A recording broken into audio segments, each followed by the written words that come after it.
Доклад мой называется «Аннотировать за 40 миллисекунд». Состоять он будет из двух частей. Первое, я все-таки расскажу, что такое сниппеты, чтобы было понятно, что за черный ящик мы пишем. А второе, собственно, откуда взялись эти 40 миллисекунд, как мы их достигаем.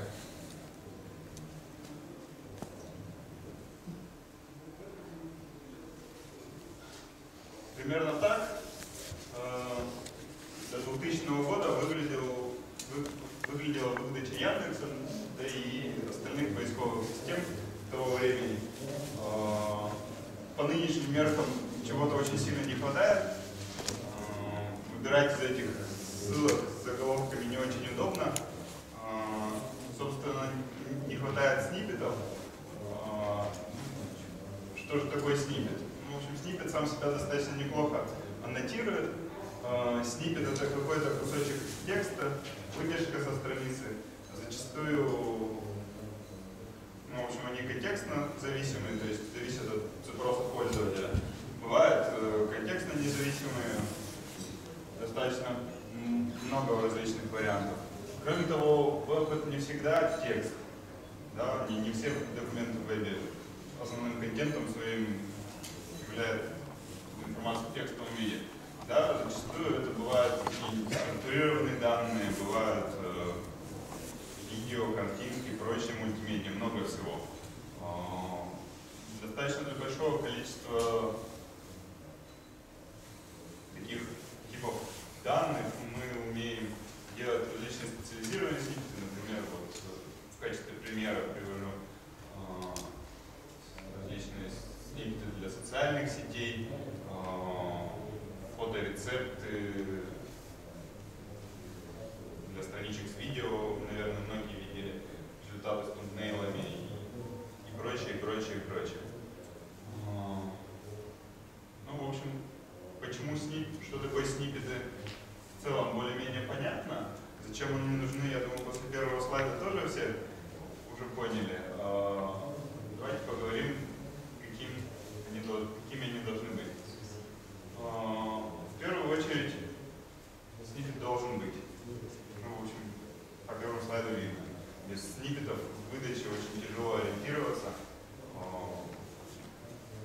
Дай бог повезет, понятно, по заголовкам, какой документ более интересен. А в худшем случае придется их всех прокликать и выбрать тот единственный несколько документов, которые нам все-таки нужны. Во-вторых, сниппет — это контекстно-зависимая аннотация. Нам нужно показать, в общем, слова запроса, показать пользователю то, что он искал. В основном пользователь вводит слова, в общем, нам желательно объяснить, почему сниппет и документ, соответственно, выведены. Соответственно, должны быть слова запроса в сниппете.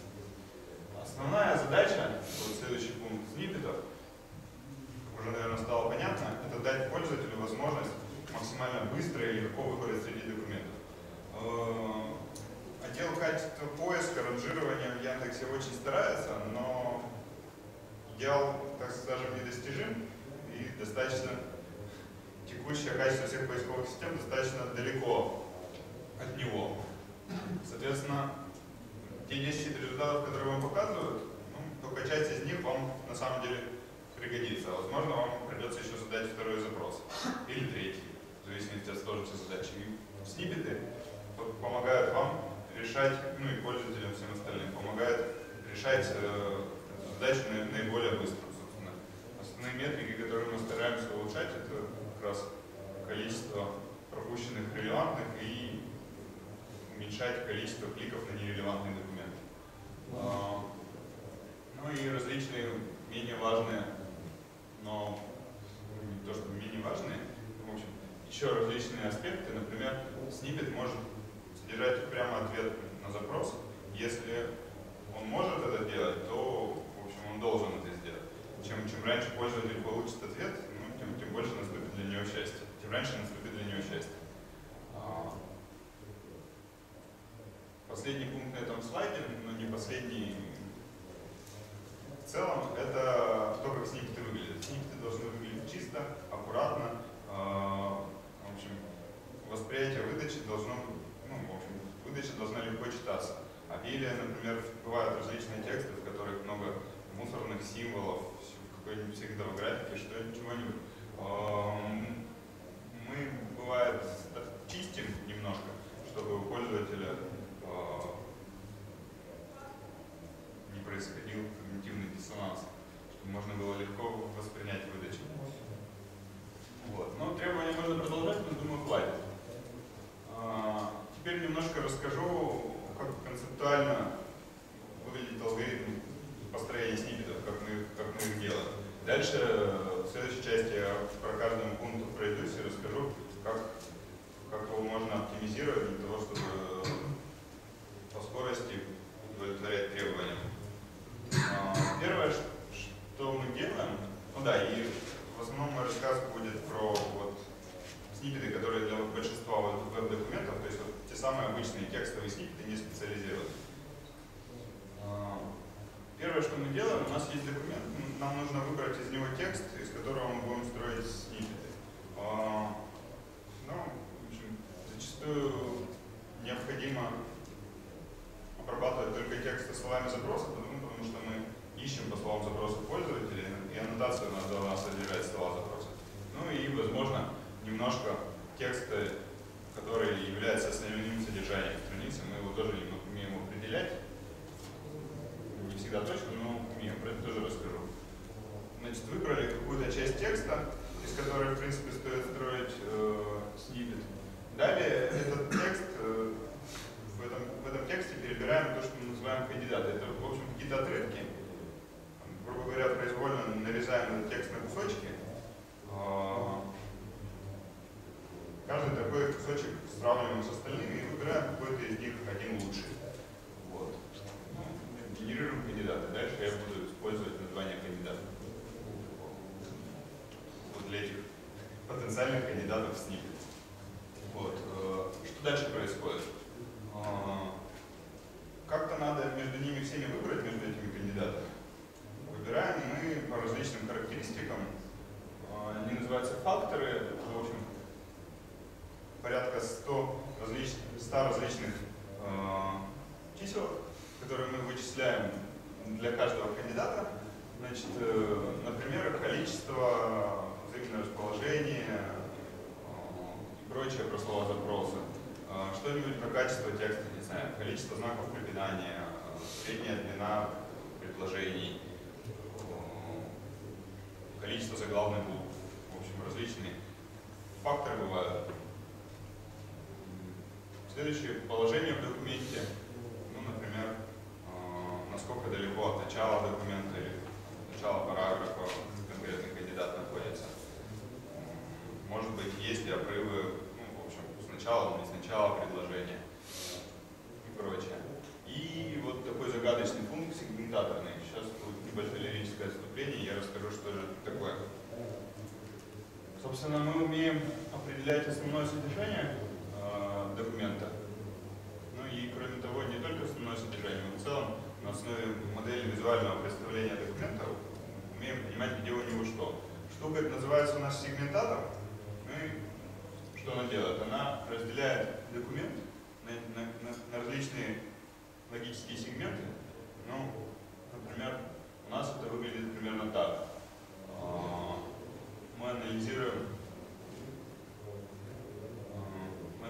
дом дерева, всякие стили, свойства и так далее. И узнаем, что вот у нас вот тут вот заголовок, вот тут меню, вот это вот у нас основной контент страницы, вот это футер. Делать это не очень тривиально. Делается это, конечно, не каждый раз, когда мы ищем, а один раз в базе. Вот, но технология достаточно полезна, и желание про нее можно почитать. Есть, например, статьи похожие Microsoft Research. Не только у нас такие технологии есть. Вот, но вернемся к сниппетам. Нагенерировали мы, значит, свое множество кандидатов, насчитали для них кучу факторов. Дальше нам надо выбрать один. Можно, конечно, посадить человека, который будет смотреть на это все числа и выбирать. Но мы сначала пошли дальше. Мы написали функцию, которая примерно аппроксимирует наше представление, а потом начали использовать вообще машинное обучение. То есть мы на основе какой-то пользовательской, специальные люди у нас этим занимаются, разметки, подбираем специализированную формулу, которая каким-то лучшим образом аппроксимирует наше представление о том, каким должен быть сниппет. Ну, соответственно, может быть, некоторые уже слышали этот buzzword, MatrixNet, технология машинного обучения в Яндексе. Последние несколько лет почти все Яндексы, кто занимается машинным обучением, используют эту штуку. Но технология закрытая. Но если интересно, можно, например, смотреть на SPM и Trinet и всякие такие различные вещи. Вот. Ну, есть у нас функция, мы ее вычисляем для каждого кандидата. Дальше все просто. Мы сортируем и выбираем лучший, у которого значение функции чиселка одна единственная, самая большая. Выбрали один. Дальше, я уже рассказывал, у нас есть спецсниппеты. Спецсниппет — это какая-то сторонки посчитанная статическая информация по документу. Не знаю, картинка или что-нибудь. Мы можем ее подставить, но тут важен баланс. Мы строим все-таки контекстно-зависимые аннотации, сниппеты, а спецсниппет — зачастую статическая информация. Нам надо правильно выбрать, в зависимости от потребностей пользователя. Нужно нам выбрать текстовый сниппет или специализированный. В каждом случае это решается по-своему, но это, в общем, зависит от типа контента. Что еще мы делаем? Заголовки делаем для документов тоже мы. Делаем сильно сказано, в основном мы их просто аккуратненько обрезаем, выделяя самое нужное пользователю, тоже с точки зрения слов запроса, например. А иногда бывает прямо подменяем заголовок со страницы на какой-нибудь заголовок, который мы посчитали более важным. Что еще делаем? Я уже рассказывал, что мы бывает иногда обрабатываем текст, чтобы он выглядел в выдаче более удобно и приятно пользователю. И, конечно же, очень важная особенность — это подсветка слов запроса. Если слова запроса не выделены жирненьким, то искать их совершенно невозможно, выдаче ориентироваться невозможно. Это делаем тоже мы. Про это рассказывать подробно уже не буду. И, собственно, вот, мы построили сниппет, ура! Теперь переходим ко второй части моего доклада, собственно, скорость. Для начала поговорим о требованиях к системе. Требованиям этому черному ящику, который реализует тот алгоритм, который я уже рассказал. Что такое Яндекс? Яндекс — это, наверное, вы знаете, система поисковая номер 1 в России, а по миру по количеству обработанных запросов, по-моему, уже на третьем. 120 миллионов поисковых запросов в сутки, это на самом деле уже устаревшая цифра. Я не стал стараться искать самую точную, самую правильную на сегодняшний день, потому что каждый следующий день эта цифра увеличивается. И выдача у нас состоит в основном из 10 документов. Большой, 10 документов мы, как правило, находим. 10 документов, 120 миллионов запросов в сутки. Несложно посчитать, что это значит. Сниппетов мы должны показать в сутки порядка 1,5 миллиардов, даже больше уже. Не маленькая величина, такой челлендж для нашей команды. Мы с ним справляемся, расскажу как. И немножко о требованиях. Общее время на генерацию ответа пользователя у нас сейчас в компании после различных исследований и волевых решений должно укладываться примерно в 500 миллисекунд. Почему так? Вопрос отдельный, но, в общем, практика показывает, даже исследования различные на тему есть, чем если есть два сервиса с одинаковым качеством, примерно, пользователи выберут тот, который работает быстрее. Современные поисковые системы достаточно тяжело разделить, кто из них лучше по качеству. Поэтому скорость — одно из основных направлений работы, в том числе в Яндексе. И 500 миллисекунд все. Это и формирование странички, обработка запроса, и, собственно, поиск, и сниппеты. Ну и вот, собственно, на сниппеты нам остается всего ничего, 50 миллисекунд. Ну и как бы мы строим, конечно, конкретные сниппеты, но требования к нам сформированы в терминах 95% запросов должны быть обработаны на 50 миллисекунд. Как же из этого получить, собственно, заветную циферку 99% запросов за 40 миллисекунд? А достаточно просто. У нас система многоуровневая. Значит, сниппеты работают на самом нижнем уровне. Соответственно, общение между слоями у нас происходит по HTTP. Если кому интересно, в тему предыдущего доклада для общения между слоями мы используем Google протокол. Google протокол. Фигурировал на слайде. Да, у Марка был на слайде, что может быть интересно будет, чем пользуется в Яндексе. Значит, ну, соответственно, 5-10 миллисекунд всех этих сетевых взаимодействий мы вычитаем, остается 40 миллисекунд. Теперь, как получить 99,6 из 95? Строим мы сниппетов 10, ну, на самом деле даже порядка 13, там небольшой запас, в общем, неважно зачем. 13 сниппетов.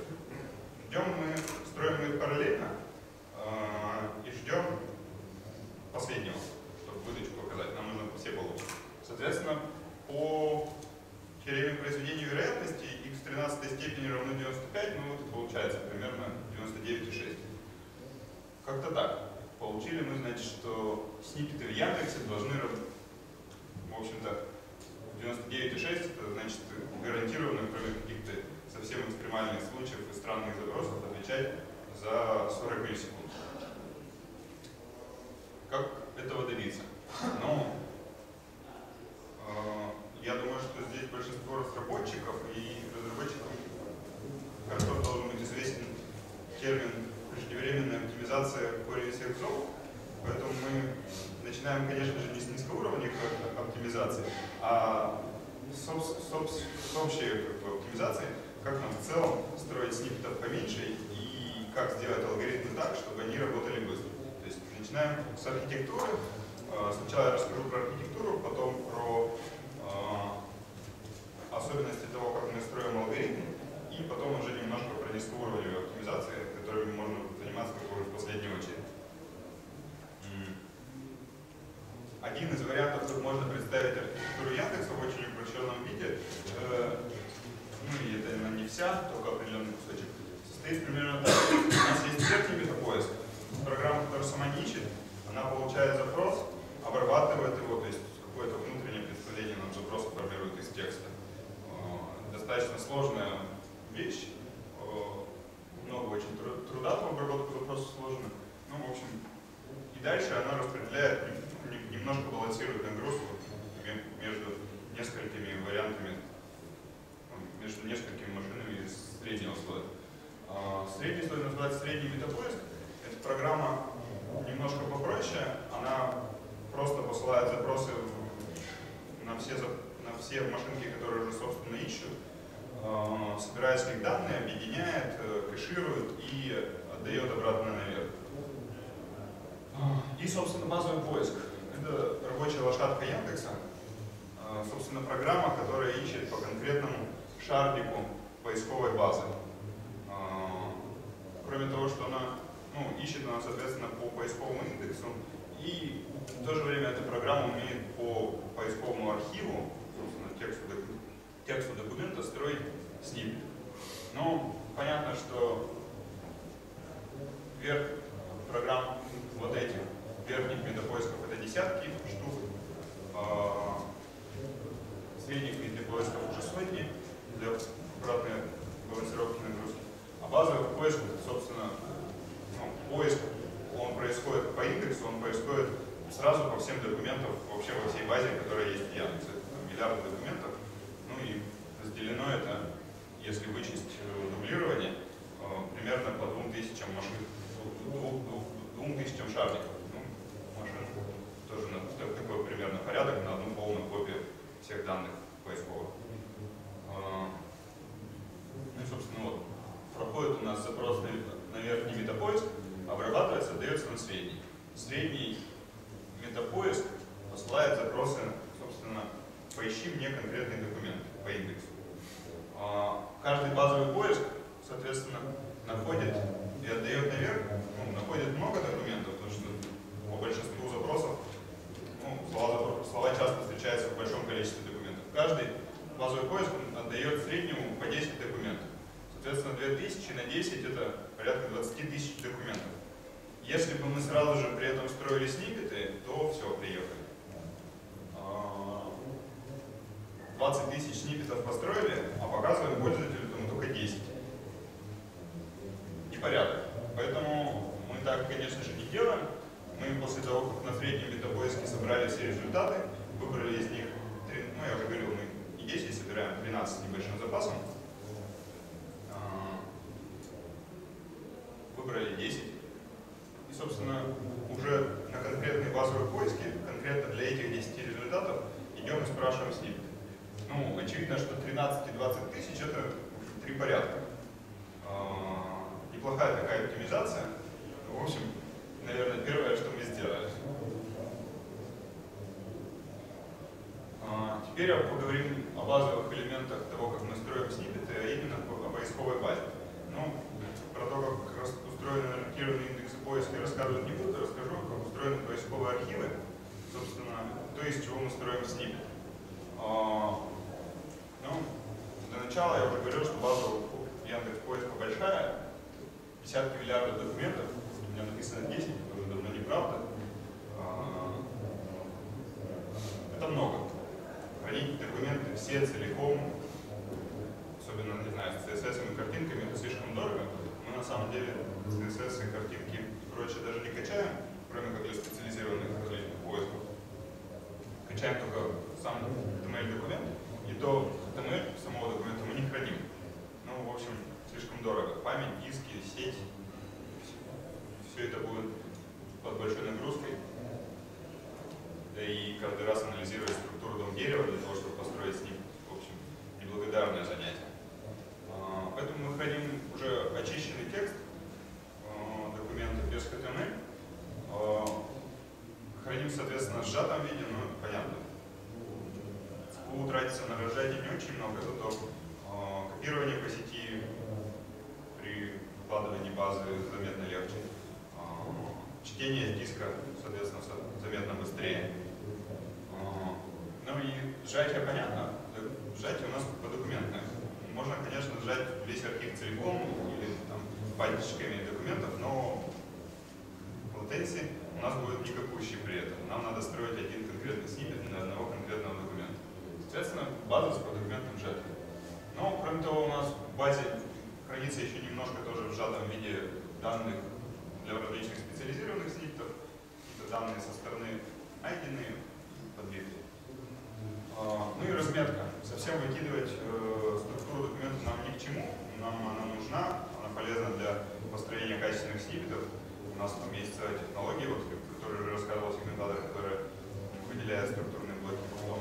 Неплохо знаете, где какие ссылки иногда бывают. В общем, мы имеем различную, потом бывает разметка какой-нибудь фотографии в документе, собственных, в общем, различные. В общем, мы для документа храним определенную структурную разметку.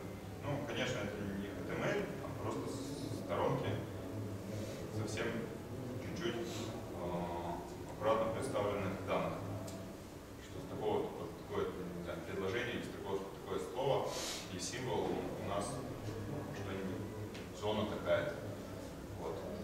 Это как у нас устроены поисковые архивы. Дальше, собственно, как работают алгоритмы сниппетовщика. Я уже говорил, что мы анализируем не весь текст. Анализ всего текста — очень дорогая процедура. Для начала его надо весь поднять в память, потом разбить на слова, поискать слова запроса в нем. Это все очень тяжелые операции, расходует много ЦПУ, памяти. Не нужно это. Кроме того, мы знаем, что хороший сниппет получается либо со словами запроса, или с нового контента. Соответственно, мы еще на поисковой стадии поиск знает, где в документе слова запроса, где что. Он по ним искал на эту позицию. Мы оттуда через средний метапоиск сами себе передаем информацию, что вот в каких-то предложениях у нас были слова запроса. И дальше при распаковке мы выбираем не весь текст, а только конкретные предложения, ну и немножко текста вокруг них. Ну, это там от 2 до 10 раз, наверное, сокращает количество, а бывает, может быть, и больше, если случайно зайти, если случайно в архиве лежит война и мир с Либру, там, может быть, даже не десятки раз сокращение количества обрабатываемого текста. Что дальше? Дальше мы генерируем кандидаты, ну, то есть это нарезаем на кусочки этот текст, который мы выбрали, и их между собой сравниваем. Но если мы будем перебирать вообще все варианты с какого слова поёта, то это там, квадрат от количества слов запроса. Как-то страшно выглядит. По времени это будет работать достаточно долго. Но у нас есть требования по качеству, какие должны быть сниппеты.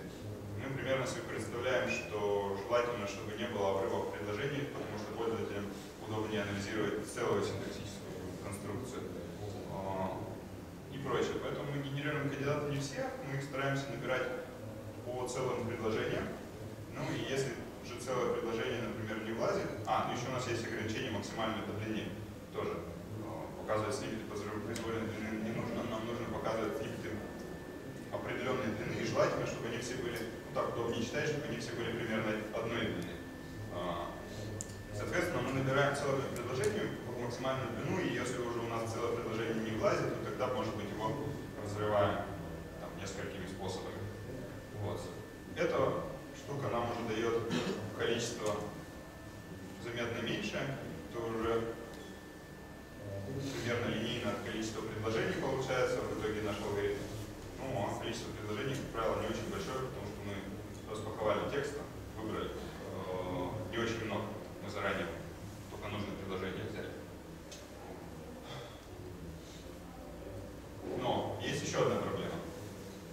Наверное, видели, в сниппете в выдаче Яндекса не всегда это один фрагмент, иногда это 2 фрагмента, бывает 3, когда-нибудь может быть 4. Ну, соответственно, для каждого такого как бы, 2-фрагментного или 3-фрагментного мы повторяем фазу генерации кандидатов под более короткую длину, потому что 2 больших фрагмента нет смысла ставить, надо 2 покороче. Повторяем первую фазу, это мы можем себе позволить, а дальше полный перебор из всех более коротких однофрагментников. Ну, в случае квадрата это уже слишком тяжело, в случае кубов мы не дождемся никогда, а в случае 4-й степени даже можно не начинать пытаться. Как мы решаем эту проблему? Первый вариант это у нас уже есть ранжирующая функция, которая фильтрует кандидаты. Мы можем взять топ-10 этих коротких или топ-50 этих коротких кандидатов, перебрать все варианты. Ну, так когда-то работало, но качество не очень. И зачастую можно перебирать меньше и делать быстрее. У нас есть алгоритм, называется разнообразие. Визуализировать я его не стал, вот, разве что картинка с разнообразными супергероями. Вот. Как это работает? Мы берем все эти кандидаты, каждому ставим тег, что в нем есть такое слово запроса. Потом берем слова запроса и сортируем по важности. Ну, важность зачастую это обратная частота встречаемости слова в русском языке, ну или там в языке документа, для которого мы строим стиль. После чего, сколько слов запросов, столько раз проходим по этому списочку и выбираем несколько лучших кандидатов с нужными маркерами. Когда выбрали конкретный кандидат, его из списочка удаляем. Соответственно, у нас на каждое слово запроса представлен такой достаточно разнообразный набор кандидатов. Ну и мы берем совсем уже немного, практика показывает, что уже можно взять просто 1-3 лучших и перебирать варианты уже не все со всеми, а все со всеми на другое слово запроса. Соответственно, ну, по нашим оценкам это уже сложность такой операции уже тоже порядка линейной становится. Ну, в общем, в целом время работы с сниппетовщиком, вот, с учетом даже 2-3 фрагментов, у нас более-менее линейно от размера обрабатываемого текста. Ну, в смысле того текста, который мы уже выбрали для построения. То есть такими нехитрыми оптимизациями мы кучу мест, где мы могли уйти в бесконечность по времени, мы свели пример к приемлемому линейному времени. Ну, алгоритмы мы пооптимизировали, но, в общем, как в притче про то, что бокал после больших камней, средних камней можно еще и песочка насыпать, а потом еще и пиво налить. Вот. Есть всегда место для low-level оптимизации. Ну, во-первых, мы работаем с текстом, нам его нужно сначала распаковать, расположить в памяти, потом разделить на слова. В общем, много всего. Везде, где можно, мы стараемся избегать создания новых строк и копирования. Ну, понятно, выделение памяти на каждое слово, с которым мы работаем. Копирование, это копирование из одного места в другое. Это, в общем, все очень дорого. Поэтому как поступаем? Мы вот тот текст, который мы вначале распаковали, один большой, кладем в одну большую строку. А дальше, везде, где можно, работаем, собственно, уже, например, при разбиении его на слово запроса, разбиении, утилизации его, например, на слова, мы не создаем новые строки, мы создаем такую структуру, которая в себе хранит указатель на эту большую строку, а в сет в ней длину, и кэш, чтобы дважды не считать. Эффект от такой оптимизации я, к сожалению, сейчас сказать не могу. Сделано это было в 2008 году и в самой первой версии.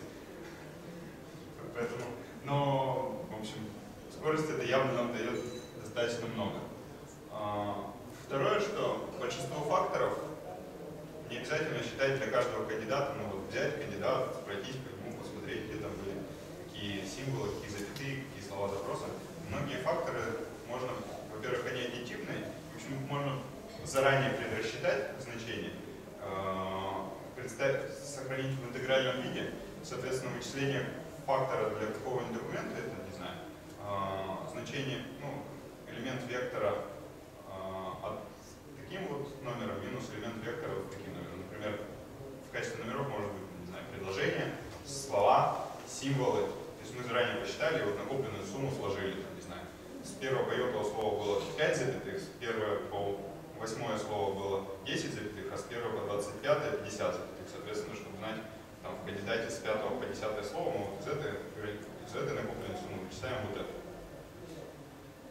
Это можно сделать для большого количества факторов, ну и, в общем, мы это старательно делаем. Сколько мы тут имеем, я тоже затрудняюсь сказать, что это достаточно давно все было. Но явно лучше, чем каждый раз ходить по всем словам в кандидате и смотреть, что же там происходит. Следующее, я уже рассказывал, что у нас используется MatrixNet. Мы, в общем, функцию не сами подбираем, а с помощью ассессоров и машинного обучения. Вот. MatrixNet достаточно тяжелая штука. Оно генерирует нечто похожее на дерево решений, немножко упрощенную версию дерева решений. Вот. Для того, чтобы вычислить, надо факторы побить на отрезочки, умножить на какой-нибудь вес, который функция подобрала, и сложить. Ну, то есть это очень большой век, очень большой набор там, коэффициентов, очень большие там, типа, сотни значений факторов, а коэффициентов там типа, еще больше. И это очень много сложений и умножений. Ну, вот просто складываем, умножаем в больших количествах на каждый кандидат. Это очень хорошо ложится на векторные инструкции, на SSE. Кроме того, MatrixNet у нас много где в компании используется, много где критично по скорости. В общем, хорошие люди написали расчет этой формулы на SSE. Значит, он нам дает заметную прибавку, а кроме того, можно пойти дальше, можно еще агрессивнее использовать SSE и считать не по одному, значит, кандидату за раз, а сразу, например, по 16, чтобы лучше использовать кэш-процессора, лучше конвейерная обработка работала. Мы считаем по 16 кандидатов за раз в функцию на SSE, и вот когда мы это внедряли, это нам дало порядка 15% скорости. Достаточно заметная величина. Ну и как бы мы не старались избегать выделения памяти, не все операции со строками можно ограничиться просто ссылками на заранее выделенные, там бывает надо привести к какому-нибудь другому регистру или что-нибудь. Это, собственно, уже выделение памяти. В общем, выделение памяти процедура достаточно тяжелая. Вот. Хороший локатор, как показала практика, может отыграть порядка 30% скорости. Ну, понятно, что если бы у нас было остальные части не были сильно оптимизированы, мы бы 30% выигрыш не получили, а так как мы заранее уже во всех местах средстволомки расстелили, то локатор нам смог дать 30%. А локатор, к сожалению, у нас тоже пока не в публичном доступе, но могу немножко рассказать, как он работает. Вот. Во-первых, он лог-фри. Например, он выигрывает у локатора рублевого за счет того, что у него нет мьютексов на стейке с блоками. Во-вторых, там используются разные финты. Во-первых, мы выделяем память только блоками фиксированного размера. В общем, нам немножко не жалко этих излишков памяти. Вот. Во-вторых, для освобождения памяти используется такой трюк, как в общем, мы по адресу знаем размер блока, то есть не надо его нигде хранить. Просто по адресу блока знаем, какой у него размер. Соответственно, освобождение памяти быстрое. Ну и память системы очень нежелательно даем, но мы в основном пишем системы, программы, которые работают на сервере, отжирают все ресурсы, потому что нам надо утилизировать по максимуму все наши десятки тысяч серверов. Вот, соответственно, под высокой нагрузкой, отсутствие блокировок и неотдача памяти в систему — это достаточно осмысленная операция. Вот, но как-то так. Можно еще, наверное, не все, наверное, низкоуровневые оптимизации, которые мы используем. Наверное, все, которых я хочу рассказать. Ну и, собственно, заветные цифры. Если нам не мешает загруженный диск или что-нибудь в таком духе, то время ответа у нас, в принципе, укладывается в наш КПИ 40 миллисекунд, а среднее время, за которое строится сниппет на всем потоке, 15 миллисекунд. Ну, то есть запрос до Яндекса из Екатеринбурга, только чтобы дойти, тратит 40 миллисекунд, а мы строим сниппет конкретно за 15. Вот. Это, наверное, все, что я хотел рассказать. Если у вас есть вопросы, с удовольствием отвечу. Пожалуйста. Тоже Яндекс, хотел немножечко дополнить про интегральный расчет факторов. Я просто недавно написал там довольно сложный фактор, который сначала сделал расчет на лету, потом стало неприемлемо медленно, и я перевел его, он все равно считается на лету, но уже по предпочтительным данным. Ускорение расчета одного фактора в 3 раза. Примерно, кстати, как другие порядки. Спасибо. Дубль ГИС или 2 ГИС, как правильно? Как удобно, так и правильно. Спасибо, Александр. Скажите, пожалуйста, что делаете в том случае, когда один из шардиков, шардик, кстати, хорошее слово, не отвечает, завис, недоступен и не отдает сниппет? Как поступаете? Это не только к сниппетам относится, в целом в Яндексе достаточно большая степень дублирования. То есть, один кластер Яндекса сейчас, по-моему, 3- или 7-кратным дублированием. То есть каждый шардик продублирован несколько раз.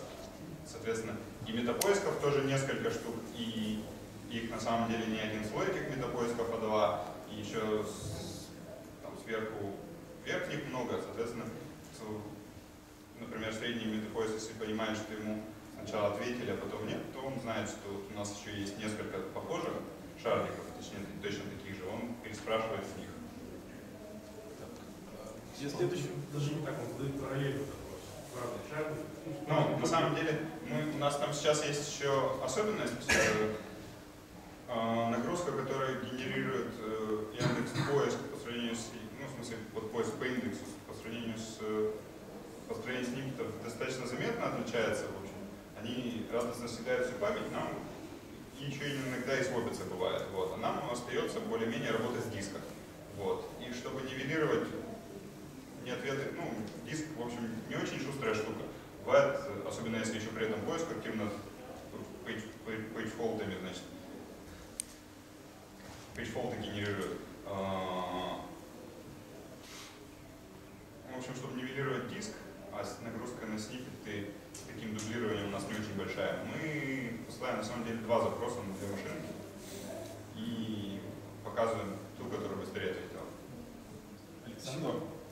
А вот была цифра, что использование вашего локатора дало 30% прироста страниц. В среде все делаем. Я, например, в ИМЕ разработкой занимаюсь. Но основной язык для продакшн у нас Еще вопросы? Тогда, наверное, я спрошу, Александр, позволит.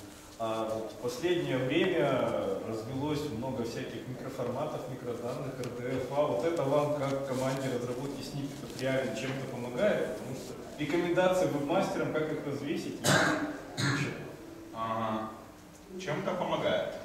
Не все из этого полезно. Мы поступаем примерно следующим образом. Как только какой-то из полезной микроразметки или чего-нибудь в таком духе начинает занимать заметную часть показов нашей выдачи, там, хотя бы, не знаю, 0,1%. Мы начинаем думать, как бы нам его поиспользовать, и если смысл есть, то есть мы можем улучшить наши обычные сниппеты этой микроразметкой, не знаю, либо какими-то метаданными, или просто текстовый сниппет совсем по-другому построить, то мы делаем, да. Проектов вот по спецсниппетам у нас достаточно много, но в сумме они, не знаю, мне кажется, ну, разве что википедийные сниппеты. Если Википедию убрать, то это, наверное, там несколько процентов всего общего потока. И еще в порядке уточнения. Если ни у кого больше нет вопросов, у нас есть 1 минутка. Если вы позволите, я тогда ее займу своим вопросом. Вы упомянули, что SSE вам дала хорошую оптимизацию для, ну, в связи с параллелизмом. А не пробовали ли, раздумывали, нет ли желания использовать расчеты на GPU, там какие-то вот спецплаты? Или там копирование между хостом и GPU все выдадут? Значит, я расскажу подробнее. В целом, Яндекс такая компания, мы всегда ищем где бы побыстрее и пошустрее. Значит, конечно, про GPU мы думали. Однако, во-первых, как я уже говорил, это нам дало 15%, а после того, как на SSE только брало 15%, там, по-моему, даже до 10% сейчас время расчета формул не дотягивает. Кроме того, там не такие большие объемы данных. Ну, то есть, там, не знаю, может быть, мегабайты. Массивчик, который там, мегабайты на 100 флоутов, не знаю. То есть, это, там, максимум несколько мегабайт. Да, на самом деле бессмысленно, потому что GPU хорош, когда тебе нужно очень много данных обработать быстро, но в более-менее пакетном режиме, потому что это еще пересылка между памятью обычного процессора и видеопамятью. В общем, латенции все 40 миллисекунд никогда. Плюс... Когда много итераций на GPU делается, очень много итераций, с этого сливается. Да, да, я в связи с чем я спросил, что может съедать. Да, но кроме того, то есть, плюс, не знаю, серверные видеокарты все-таки несколько экзотика, и тепловыделение у них большое, очень не так много. С другой стороны, ребята, вот, которые обучают поисковую формулу, то есть вот расчет и обучение этого матрикснета к большому количеству оценок, там как раз таки очень много итераций, они все офлайновые и на одну ноду не влазят. В общем, ребята в Питере у нас, по-моему, уже более-менее допилили версию, вот, собственно, для поиска с машинным обучением на GPU. Там как раз это можно поиспользовать, но там сколько десятков таких машинок. Другая система. Да, то есть обучение вот этой штуки. То есть ее, чтобы получить, надо очень много вариантов, грубо говоря, перебрать, оптимизировать сложную систему, да. А когда уже считать, ну, тут достаточно векторных конструкций процессора. Ну, то, что Спасибо большое еще раз. Думаю, доклад был очень интересный. Все, конечно,